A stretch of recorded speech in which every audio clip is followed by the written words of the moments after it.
السلام علیکم ویور، کیسے ہیں؟ امید کرتا ہوں سب ٹھیک ٹھاک ہوں گے۔ تو کل میں نے عمر سیریز کا جو نا پہلا پارٹ بنایا تھا، آج دوسرا پارٹ بنا رہا ہوں، عمر بن عبدالعزیز۔ اگر آپ لوگوں نے پہلا پارٹ نہیں دیکھا ہے تو جا کے دیکھ سکتے ہیں، وہ اپلوڈ ہے۔ آج جو ہے نا دوسرا پارٹ بنا رہا ہوں، عمر بن عبدالعزیز۔ آؤ تو مل کے دیکھتے ہیں۔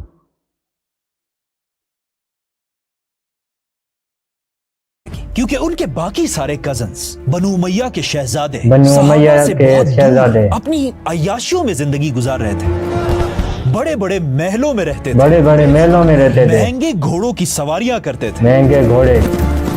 اور یہاں عمر بن عبدالعزیز ایک شہزادے ہونے کے باوجود بھی مدینہ کے غریب صحابہ کے ساتھ رہ رہے تھے، اور اسی لیے آگے جا کر عمر بن عبدالعزیز کے انہی کزنز نے انہیں زہر دے کر شہید کیا، زہر دے کے شہید کر دیا عمر بن عبدالعزیز۔ لیکن عمر بن عبدالعزیز ہمیشہ سے ہی ایسے بہت نیک انسان نہیں تھے، کیونکہ کہا جاتا ہے مدینہ کے پہلے دنوں میں وہ بھی ایک شہزادے کی طرح رہتے تھے۔ کہا جاتا ہے عمر بن عبدالعزیز کے پاس مدینہ میں اتنے کپڑے تھے کہ وہ ایک بار جو کپڑے پہن لیتے تھے دوبارہ انہیں ہاتھ بھی نہیں لگاتے تھے۔ ایک دفعہ جو کپڑا پہنتا تھا وہ دوبارہ نہیں پہنتا، مہنگا پرفیوم لگاتے تھے کہ مدینہ کی جس بھی گلی سے وہ گزرتے تھے وہاں ان کے جانے کے بہت ٹائم بعد بھی ہر طرف ان کے پرفیوم کی خوشبو پھیلی ہوئی ہوتی تھی۔ اور مدینہ کے کچھ لڑکے عمر بن عبدالعزیز کے فیشن سے انسپائر بھی ہوتے تھے، کیونکہ سب کو پتا تھا کہ ایک دن یہی لڑکا آگے جا کر خلیفہ بنے گا۔ ایک بار عمر بن عبدالعزیز جمعے کی نماز پڑھنے کے لیے مدینہ کی مسجد لیٹ پہنچے۔ ان کے ٹیچر نے پوچھا تم کیوں لیٹ آئے ہو؟ تو عمر بن عبدالعزیز نے جواب دیا کہ اصل میں میرے غلام میرے بالوں کو ٹھیک کر رہے تھے، اسی لیے میں تھوڑا بال ٹھیک لیٹ کروا آیا۔ رہا تھا۔ اس بات پر ان کے ٹیچر کو بہت غصہ آیا، لیکن آف کورس ایک شہزادے کو کچھ کہہ بھی نہیں سکتے تھے، تو اس ٹیچر نے سیدھا ایک لیٹر عمر بن عبدالعزیز کے باپ عبدالعزیز کی طرف بھیجا اور انہیں بتایا کہ آپ کا بیٹا یہاں یہ سب کچھ کر رہا ہے۔ یہ سن کر عبدالعزیز نے ایجپٹ سے ایک بندہ سیدھا مدینہ کی طرف بھیجا اور اسے بتایا کہ سیدھا مدینہ جا کر میرے بیٹے عمر کے سارے بال کاٹ دو۔ کیا اور مدینہ آ کر شہزادے عمر بن عبدالعزیز کے بال سب کے سامنے کاٹ دیے۔ اس طرح عمر بن عبدالعزیز کی تربیت آہستہ آہستہ مدینہ میں ہونے لگی۔ اسی مدینہ میں عمر بن عبدالعزیز نے رسول اللہ صلی اللہ علیہ وسلم کے بارے میں پڑھا، اور پھر عمر بن عبدالعزیز نے خلافت راشدہ کو پڑھنا شروع کیا کہ خلافت راشدہ ایک کتنی عظیم خلافت تھی، اور عمر بن عبدالعزیز کو سمجھ آنے لگی کہ آج ان کے خاندان نے خلافت کو کیا سے کیا بنا دیا ہے۔ اور اس طرح مدینہ کے اسکالرز عمر بن عبدالعزیز کو ایک شہزادے سے زیادہ ایک اچھا مسلمان بنانے کی کوشش کرنے لگے، لیکن یہاں سے سب بدل گیا، کیونکہ مدینہ کے اسکالرز چاہتے تھے کہ عبدالعزیز کے بعد جب عمر بن عبدالعزیز خلیفہ بنے تو وہ بنو امیہ کی اس خلافت کو دوبارہ ٹھیک کریں، لیکن ایسا نہیں ہوا، کیونکہ جیسے ہی مدینہ میں عمر بن عبدالعزیز کی عمر 25 سال ہوئی، اچانک عمر بن عبدالعزیز کی زندگی بدل کر رہ گئی۔ یاد ہے عمر بن عبدالعزیز کے دادا نے اعلان کیا تھا کہ میرے بعد میرا بڑا بیٹا عبد الملک اور اس کے بعد میرا چھوٹا بیٹا عبدالعزیز خلیفہ بنے گا، اور ان کے بعد آف کورس عمر بن عبدالعزیز نے ہی خلیفہ بننا تھا۔ لیکن اچانک عمر بن عبدالعزیز کے چچا عبد الملک نے یہ سسٹم توڑ دیا اور اعلان کیا کہ میں یہ خلافت اپنے بھائی عبدالعزیز کو نہیں دوں گا، اور میرے بعد مسلمانوں کا نیا خلیفہ میرا بڑا بیٹا ولید بنے گا۔ مطلب عمر بن عبدالعزیز کا چچا ان سے اور ان کے والد سے خلافت کا حق ہمیشہ کے لیے چھین رہا تھا۔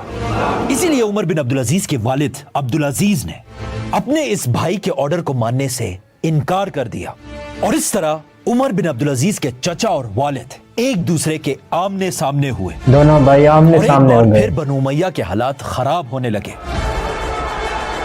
اور ایسا لگنے لگا کہ اب امیہ خاندان کے شہزادے آپس میں تخت کے لیے لڑیں گے، لیکن ایسا نہیں ہوا، کیونکہ جیسے ہی عمر بن عبدالعزیز کے والد نے اپنے بھائی کی بات ماننے سے انکار کیا، اچانک اس کے کچھ ہی عرصے بعد عمر بن عبدالعزیز کے والد فوت ہو گئے۔ تو اب عمر بن عبدالعزیز کے چچا عبد الملک کا راستہ صاف ہو چکا تھا، اور انہوں نے آسانی سے اپنے بیٹے ولید کو نیا خلیفہ ڈکلیئر کیا۔ نیا خلیفہ ڈکلیئر کر دیا۔ ہمیشہ کے لیے خلافت سے دور ہو گئے اور ان کے خلیفہ بننے کے چانسز بالکل ختم ہو گئے۔ लेकिन उमर बिन अब्दुल अजीज अपने चचा के इतने बड़े धोखे के बाद भी बिल्कुल खामोश रहे और अब तो वो मदीना में रहकर इतना बदल चुके थे कि उन्हें खिलाफत में कोई इंटरेस्ट नहीं रहा था, बल्कि अब वो खिलाफत को एक बहुत बड़ा ऑनर नहीं बल्कि एक बहुत बड़ा बोझ समझने लगे थे। लेकिन उमर बिन अब्दुल अजीज के चचा को अब भी अच्छी तरह पता था कि अगर दुनिया में कोई उसके बेटे की खिलाफत को चैलेंज कर सकता है तो वो है उमर बिन अब्दुल अजीज। इसीलिए उसने उमर बिन अब्दुल अजीज को खुश करने के लिए उन्हें मदीना से अपने पास कैपिटल दमिश्क बुलाया और वहां उन्होंने उमर बिन अब्दुल अजीज की शादी अपनी ही बेटी उमैया खानदान की शहजादी फातिमा बिन अब्दुल मलिक से कराई। अब शादी हो गई उमर बिन अब्दुल अजीज, जिसके बाद उमर बिन अब्दुल अजीज अपनी बीवी के साथ दमिश्क में ही रहने लगे। लेकिन शादी के कुछ ही दिनों बाद उमर बिन अब्दुल अजीज के चचा, जो अब उनके ससुर भी थे, इस दुनिया से चले गए। ससुर का इंतकाल हो गया उमर बिन अब्दुल उनके अजीज। बाद उनका बड़ा बेटा वलीद मुसलमानों का नया खलीफा बना। जैसे ही वलीद खलीफा बना, उसने उमर बिन अब्दुल अजीज को मदीना बल्कि पूरे हिजाज का गवर्नर बना दिया और इस तरह उमर बिन अब्दुल अजीज अपनी बीवी फातिमा के साथ मदीना की तरफ रवाना हुए। लेकिन अब भी उमर बिन अब्दुल अजीज एक शहजादे ही थे और अभी अभी तक उनकी शहजादा जिंदगी है। पूरी नहीं बदली थी, क्योंकि कहा जाता है जब वो दमिश्क से मदीना की तरफ आ रहे थे, सिर्फ उनका सामान उठाने के लिए 130 ऊंटों का काफला बनाया गया था।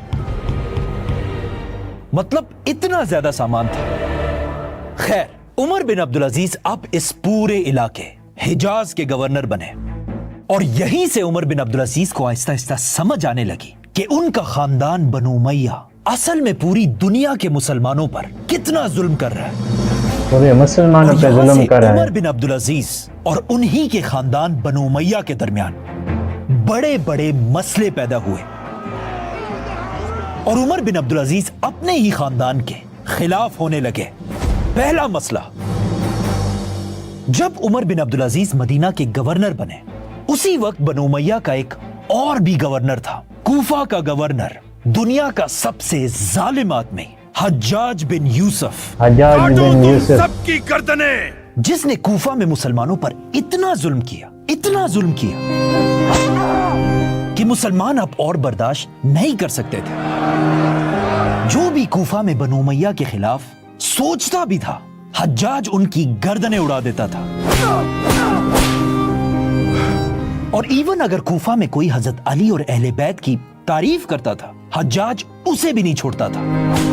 यहां तक कि हज्जाज कूफा में मुसलमानों को फोर्स करता था कि वो सबके सामने हजरत अली और अहले बैत को बुरा भला कहे। अल्लाह बल्कि अकबर। हज्जाज कूफा के मिंबरों से हजरत अली और अहले बैत पर सब्बो शितम किया करता था। इसीलिए ये सब देखकर मदीना के गवर्नर उमर बिन अब्दुल अजीज हज्जाज के इन जुल्मों से तंग आ गए और उन्होंने सीधा एक लेटर अपने कजन खलीफा वलीद की तरफ भेजा, जिसमें उमर बिन अब्दुल अजीज ने वलीद से कहा कि आप अपने इस गवर्नर को कंट्रोल करें, बल्कि उसे गवर्नरी से हटाकर सजा दें। लेकिन ऑफ कोर्स उनके कजन वलीद ने ऐसा नहीं किया, बल्कि हज्जाज को और भी ज्यादा ताकत दी, क्योंकि हज्जाज खलीफा वलीद की मर्जी से ही ये सब कुछ करता था। काटो तुम सबकी गर्दनें। तो अब जब वलीद कुछ करने को तैयार नहीं था, तो उमर बिन अब्दुल अजीज ने एक और काम शुरू किया। जिन मुसलमानों पर कूफा में हज्जाज जुल्म किया करता था, वो वहां से भागकर मदीना की तरफ आने लगे और उमर बिन अब्दुल अजीज ने उन्हें यहां मदीना में इज्जत के साथ रहने की इजाजत दी। बनु उमैया के साथ उमर बिन अब्दुल अजीज का दूसरा मसला। एक दिन उमर बिन अब्दुल अजीज मदीना की मस्जिद गए। मस्जिद में उनके बचपन के टीचर नमाज पढ़ रहे थे। जैसे ही उन्होंने नमाज खत्म की, उन्होंने उमर बिन अब्दुल अजीज से पूछा कि उमर, मुझे एक बात बताओ। मुझे तुमसे एक बात पूछनी।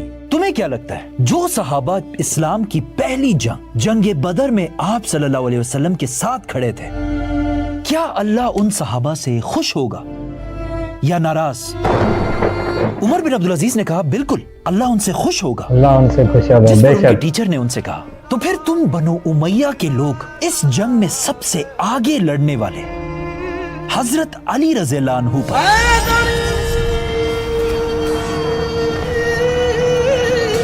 क्यों सब्बो शितम करते हो? क्यों सब्बो शत्म करते हो? ये सुनकर उमर बिन अब्दुल अजीज खामोश हो गए और कुछ देर सोचने के बाद कहा कि आप बिल्कुल सही कह रहे हैं। मुझे याद है जब बचपन में मेरे वालिद अब्दुल अजीज खुतबा दिया करते थे, तो पूरा खुतबा वो बिल्कुल सही देते थे, लेकिन जब खुतबे में वो हजरत अली पर सब्बो शितम वाली जगह पर आते थे, मेरे वालिद अब्दुल अजीज की जबान कांपने लगती थी कि अली और उनकी आवाज बिल्कुल धीमी हो जाती थी।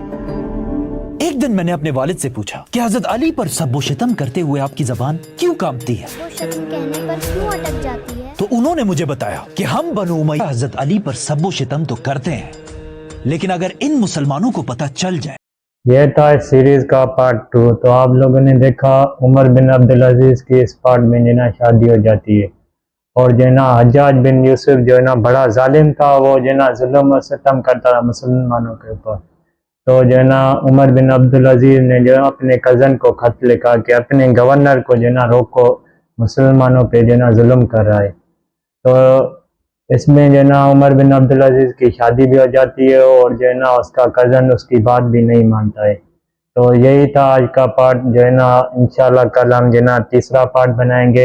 अगर आप लोगों को ये मेरा पार्ट वीडियो सीरीज़ का अच्छा लग रहा है तो इसको शेयर करो, लाइक करो, सब्सक्राइब करो, और सबसे ज़्यादा जो ना मुझे सपोर्ट करो। इंशाल्लाह आप लोग देख सकते हैं मेरा सेटअप इतना बड़ा नहीं है, लाइट सिस्टम भी इतना बड़ा नहीं है। इंशाल्लाह आप लोगों को जो ना अच्छी अच्छी वीडियो बना के दिखाऊंगा मैं इंशाल्लाह। तो मेरे चैनल को ज़्यादा से ज़्यादा सब्सक्राइब करें। मिलते हैं इंशाल्लाह नेक्स्ट वीडियो में। अल्लाह।